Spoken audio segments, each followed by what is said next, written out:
This is the Peak 1 stove. Got a poncho, which is the only sort of jacket thing I'm bringing. Start of the Great Glen.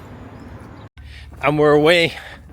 We forgot the hiking poles, so that's fun.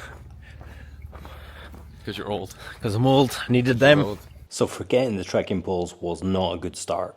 Day one, we set out, we were so excited, so much optimism, it was really good. But here are the 6 main mistakes we made. And the first one was just not enjoying the walk, not experiencing it. We just wanted to muscle through, which was totally the wrong mindset to have.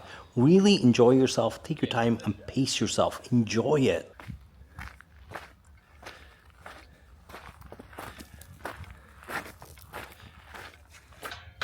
Your grandness and ruggedness of the landscape, it's just epic. I think the town would be right next to it. Oh yeah, look at that, we've got the bridge. This is a soldier's bridge, and then in here there's some sort of fort thing you can go have a look at, or some sort of castle, but we are just gonna cross. So one of the biggest problems was not taking the weather seriously. It's summer in Scotland. I thought it was going to be okay. I knew it was going to be drizzly. I knew it was going to be wet. In fact, there was yellow weather warnings, but it was 25 degrees the week before, so I thought things would just dry out. Thinking things will dry out is not the right mindset. Always prepare for the worst, and this just comes down to a lack of experience on my part. So this is Neptune's staircase. So if you look at the skies here, they're starting to crack. Is the weather mean? Not terrible, not great. Yeah, just drizzly. Yeah. Typical Fort William weather. Look at the skies. Ooh, skies up there. Sure. So the wrong mindset, not taking the weather seriously. Now is the next is not wearing the right clothing. We had a lot of the right kit with us, but we did not have the right clothing. We had cotton t-shirts, had a cotton hoodie, had cotton shorts on, had really good walking boots. However, when these things got soaked, my hoodie weighed about 1,000 kilos. You need quick drying stuff. You need proper layered stuff, which was the only thing I really didn't buy, and the only things that I don't really own. I do own waterproof jackets, but I just didn't take them with me. They're more for the winter in my everyday life. But hiking and living out in the wilderness is a totally different thing. So lesson learned from experience, which just as well I learned the hard way better. So we're kind of fully kitted out with rain stuff on, just ponchos. We don't have technical jackets. We've come a long way. These ponchos are great because they go over the rucksack. So this part goes from Neptune's staircase right up to Gairlochie. It's a big stretch, maybe 7-8 miles, something like that. And it's just this canal path. People say it's really boring. It was really nice for the first little while, but it is quite repetitive along the way. There are sort of trees, but there is not enough shelter, and there aren't many benches along the way to rest at. So it's something to bear in mind. This would have been a good place. But the rain was drizzly, but it wasn't bad yet. Find a bench, put down a bit of tarp. It's mad raining. It's cold. We're only 1 mile away from Gairlochie, but feet need a wee rest. There wasn't many places to stop along the way. Have a look at this weather. You just can't see it. We've just passed Gairlochie. I think we missed the campsite there. This was a mistake. The Gairlochie campsite would have been ideal. We missed it because we just went over the swing bridge instead of going straight along the canal to find where the campsite was. I've researched now, and it seems like a really nice campsite, a toilet, and this is a wild camping site for people who are doing the Great Glen Way, either in canoes or walking. The rain hadn't got really heavy. We weren't soaked. You can see on my hoodie here that it's not too soaked at the minute. This would have been a perfect time to stop and keep our kit dry, also to rest up and hit the next day a little bit harder. So we're pushing on ahead. A little bit of an uphill. Let's see when it flattens out. So nice. So good.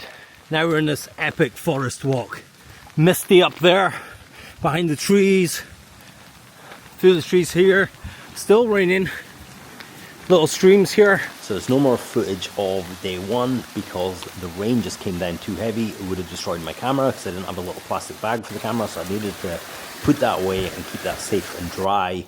The rain just came down mental. We got to camp, we set up tent. At that time, our rucksacks were at the side. We were setting up a tent. Our rucksacks got kind of soaked through. Luckily, our stuff was in a dry bag inside. One of the things I learned was your rucksack isn't meant to be waterproof. It's meant to be a carrier for the waterproof bag you put inside your rucksack. So my tent was, my sleeping bag was in a little compartment at the bottom, and luckily that stayed dry, and my spare set of clothes stayed dried. So once we got the tent up, we got inside the tent, we changed our clothes, outside, got inside nice and dry, and put on the dry stuff on the inside. So the next footage is from the next day, me just moaning and complaining about everything else going wrong. So overnight when we were in the tent, the rain was coming down heavy. You know, people talk about sleeping in a tent with the rain. It's so nice. It was just deafeningly loud. There was also a small river that led into the loch where we were camped. That was just a trickly stream, but all the water in the world was coming down there, so it sounded like thunder, and it was literally going on the whole night. It was actually crazy. Despite our tent being double layered, it was getting slightly damp on the inside, and it wasn't quite condensation. It's where the membrane met each other, because we probably didn't make the tent tight enough. So my boots are soaked through, so I'll put my foot in a plastic bag with some duct tape around here. That's good. This is the boots, and they are waterlogged because I stepped in a puddle, and well, there's puddles everywhere. I stepped in several puddles. Weather was biblical last night, and we were just late getting to camp, so we are soaked through. So weather last night, insane. Late getting to camp. We don't have waterproof clothes. We didn't waterproof ourselves enough. We had those ponchos. Clothes are soaked. We only have one change of clothes because the goal was just to have a backup set. We're currently in the backup set, so we don't want those to get damp because the temperature is low today and the wind is nasty. There's a real risk of hypothermia.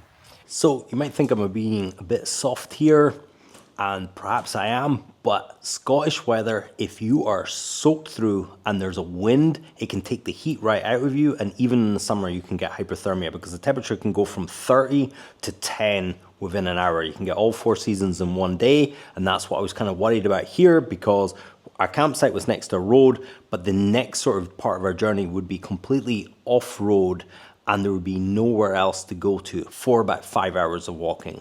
Also, my phone isn't charging with the charging block that I bought. I've got a wireless cable and the lightning cable, and my phone just does not seem to be responding to either. The little stove's not working. So here's where I basically just called it quits and said, let's get an extraction, let's get out of here. The stove was broken, there was no way to get hot water. We didn't have enough of the right clothing. If it started raining and with the wind the way it was, we would have got soaked, and we had about another 5 to 6 hours of walking to get somewhere dry. And the hostel that we could have gone to, I didn't even know if it, because we hadn't booked it, which is another thing I would say on the Great Glen Way, is maybe book your campsites ahead. If you know you're going to be going to certain campsites, you've got facilities to dry your clothes, you've got dry rooms to be in, you've got toilets and warm showers to get into. If some of your equipment fails, at least there's something you could do. So ultimately it was the mobile phone, not being able to charge that. If that ran out and we got into trouble, that would have been a real problem. So ultimately it was that led me to make the decision to end it. But despite ending and failing the Great Glen, we're definitely going to reattempt next year with all the experience we've learned from this time. The plastic bags on the feet was actually a good shout. That's something I would definitely do again. Once you put those plastic bags into the boots, it was actually okay. I would have a pair of camp shoes. The Freak Tangas would be what I would take. They're nice and lightweight.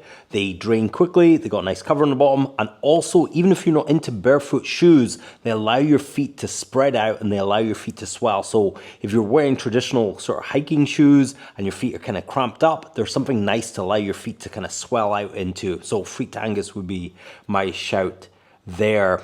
I would take the weather a hell of a lot more seriously. I would also do it again in the summer. I would also plan a few rest stops.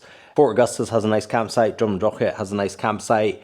I would take the campsite at Gairlochie and then push through to around about Lagan. There is a hostel there that seems nice. I think it's called the Great Glen Way Hostel, but you would probably have to pre-book that ahead. Those would be some of the things that I would do differently reattempting next year. What I'm going to do this year is, because I am just 20 minutes away from Inverness and 2 hours away from Fort William, I'm probably going to do a Drumna Jocket to Inverness mini walk. When I'm saying mini, probably stop at Abriachan halfway just to test the distance, and I might do a Fort Augustus to Drumna Jocket. So then I've only got that little bit from where our campsite was around about Clunes and walking up Loch Lochy, and the one I really wanted to go to was the Trailblazer campsite, but I'm gonna leave that probably for next year. That's halfway up Loch Lochy.